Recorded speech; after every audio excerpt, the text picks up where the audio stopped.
केंद्र शासनाच्या लोककल्याणकारी योजनांचा लाभ तळागाळापर्यंत पोहोचवण्यासाठी सुरू झालेली भारत संकल्प यात्रा बुलडाणा जिल्ह्यातल्या पाडळी गावात पोहोचली आहे।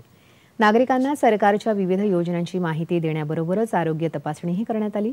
यावेळी लाभार्थ्यांनी मेरी कहाणी मेरी जुबानी अंतर्गत आपल्याला मिळालेल्या लाभामुळे आयुष्यात घडलेल्या बदलाची माहिती दिली। पाडळी गावात मोलमजुरी करून उदरनिर्वाह करणारे राजू शिवनेरकर यांना प्रधानमंत्री आवास योजनेअंतर्गत घर मंजूर झालं। त्यासाठी 1,20,000 रुपयांचा निधी मिळाला। केंद्र सरकारच्या प्रधानमंत्री आवास योजनेमुळे पक्क्या घरांचं स्वप्न साकार झालं अशी भावना त्यांनी व्यक्त केली।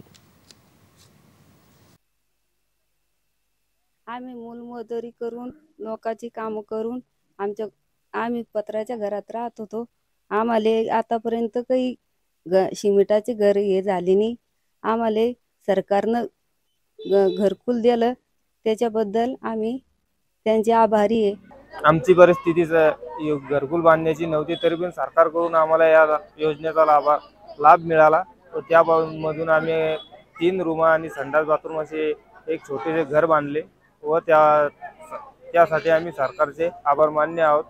आणि आमच्या टिनाच्या घरातून आम्ही आता त्या घरामध्ये राहायला जाणार आहोत। त्यासाठी आम्ही सरकारचे पूर्ण धन्यवाद करतो।